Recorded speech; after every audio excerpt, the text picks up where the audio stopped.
Micro oven ছাড়াই বা যে কোনো কেক ওভেন ছাড়াই গ্যাসের চুলাতেই আজকে দারুণ স্বাদের চিকেন পিৎজা বানিয়ে নিয়েছিলাম। যেহেতু বাড়ি থেকে দূরে থাকি, যখনই বাইরে থাকাকালীন কিছু বানাই বারবার মনে হবে ভাই খেলো না, মা বাবা খেলো না।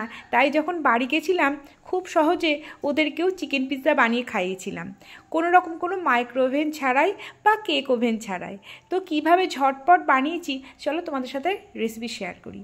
এর জন্য প্রথমে শুকনো লঙ্কাকে ড্রাই রোস্ট করে হালকা হাতে গুঁড়ো করে নিয়ে চিলি ফ্লেক্স বানিয়ে নিয়েছি।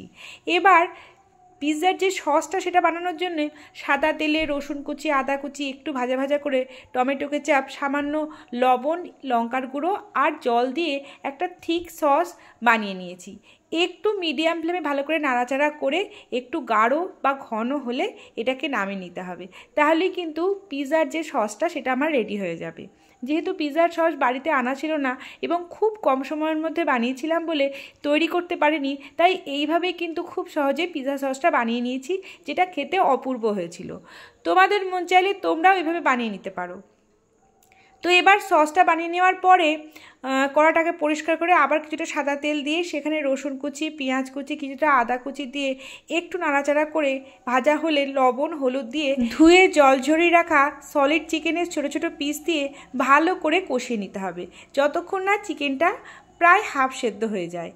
খুব কম মশলা ব্যবহার করেছি এবং খুব কম সময়ের মধ্যে সিদ্ধান্ত নিয়েছিলাম এটা করব, তাই ভীষণ কম উপকরণের আয়োজনেই বানিয়ে নিয়েছিলাম। এবার চিকেনটা ভাজা ভাজা হওয়ার পর জল বেরোতে স্টার্ট করলে এর মধ্যে কিছুটা লাল লঙ্কার গুঁড়ো, গোলমরিচের গুঁড়ো আর টমেটো সস দিয়ে ভালো করে নাড়াচাড়া করতে হবে মিডিয়াম টু হাই ফ্লেমে, যাতে চিকেনগুলো ভাজা ভাজা হয়ে যায় আর সেদ্ধ হয়ে যায় সাথে সাথে।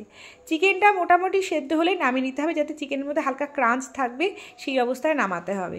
জল দেওয়ার কোনো প্রয়োজন নেই, যেহেতু ছোট ছোট পিস এমনিতেই কিন্তু সেদ্ধ হয়ে যাবে। এবার অন্য একটি পাত্রে দিলাম 1 কাপের থেকে সামান্য বেশি একটু ময়দা, 1 চিমটি মতন বেকিং সোডা, 1 চা চামচ ইনস্ট্যান্ট ইস্ট, 3 চামচ মতো চিনি আর সামান্য লবণ।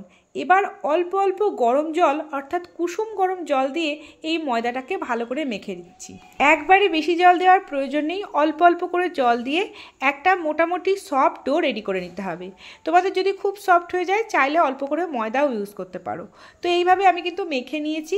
এবার সবার লাস্টে কিছুটা সাদা তেল দিয়ে ভালো করে মাখিয়ে এটাকে ওই আধ ঘন্টা আমি ফোলার টাইম দিয়েছি।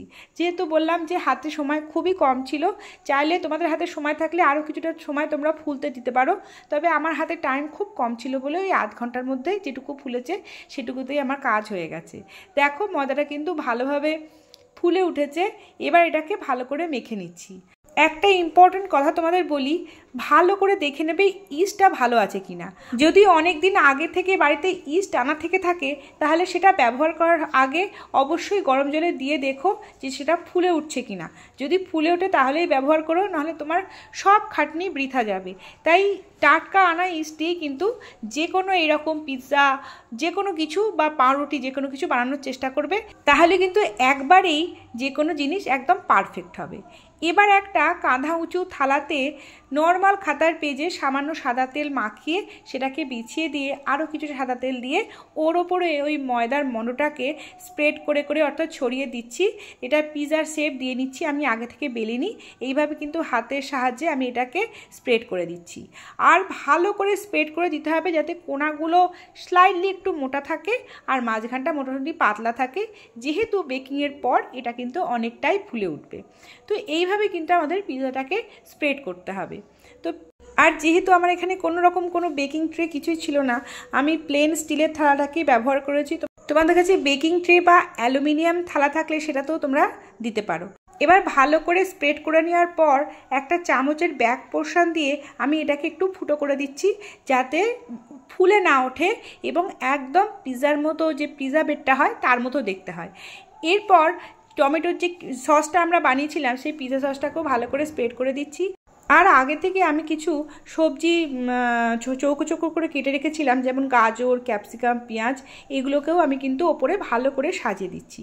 তোমাদের কাছে যদি বেবি কর্ন বা মাশরুম থাকে সেটাও দিতে পারো। আর যারা চিকেন খাও না তারা চিকেনের বদলে পনিরটাকেও দিতে পারো, সেক্ষেত্রে পনিরটাকে ভালো করে মশলা মাখিয়ে একটু নাড়াচাড়া করে নিয়ে দিতে পারো, সেক্ষেত্রে দারুণ টেস্ট হয়। তো এবার আমি ওপর থেকে সামান্য পরিমাণে লবণ এবং গোলমরিচ ছড়িয়ে দিলাম, আর কিছুটা চিলি ফ্লেক্সও ছড়িয়ে দিলাম। সবার শেষে দিয়ে দিচ্ছি সব থেকে মেন ইনগ্রিডিয়েন্ট, যেটা সবার ভীষণ পছন্দের, সেটা হচ্ছে চিজ। এবার চিজটাকে গ্রেট করে দিয়ে দেবো। যার যেরকম চিজি পিৎজা পছন্দ তারা সেরকমভাবে দেবে। আমার খুব বেশি চিজ পছন্দ হয় না, তাই অল্প করে চিজ দিয়েছি। তোমাদের যদি পছন্দ হয় তোমরা আরও বেশি কিছুটা ছড়িয়ে দিতে পারো। তো দুটো চিজের কিউব কিন্তু আমি ব্যবহার করেছি। প্রথমে একটা দিলাম, পরে যখন প্রায় বেকের শেষের দিকে চলে যাবে তখন আরেকটা দেব, তাতে কিন্তু দেখতে এবং খেতে দুটোতেই ভালো হয়। তো দেখো পিৎজা কিন্তু আমার সাজানো একেবারে রেডি, দারুণ দেখতে হয়েছে। এবার আমরা গ্যাসটাকে প্রিহিট করে নেব, অর্থাৎ গ্যাসের চুলায় কড়াইটা বসিয়ে ভেতরে স্টিলের এই স্ট্যান্ডটাকে বসিয়ে ঢেকে রেখে ওই 10 মিনিট মতো হাই ফ্লেমে গরম করে প্রিহিট করে ওই পিৎজাটাকে বসিয়ে দেব, এবং ঢেকে আবার হাই হিটে 5 মিনিট রেখে গ্যাস কমিয়ে 20 থেকে 25 মিনিট রেখে দেব। এবং সবার লাস্টে ঢাকনা খুলে আরেকটা চিজ কিউব আমি ভালো করে গ্রেট করে দিলাম এবং আবার ঢেকে রেখে 5 মিনিট রেখেছি। ব্যাস, পিৎজা কিন্তু আমার রেডি। সমস্ত চিজটা খুব সুন্দরভাবে গলে গেছে, আর যে সবজিগুলো সেগুলো হালকা সেদ্ধ হয়েছে, তবে ক্রাঞ্চি আছে। একদম পারফেক্ট পিৎজা আমার রেডি। তোমরাও এইভাবে গ্যাসের চুলায় বানিয়ে দেখতে পারো, দারুণ হয়। বাড়িতে অবশ্যই বানিও, কেমন হলো জানিও। টাটা।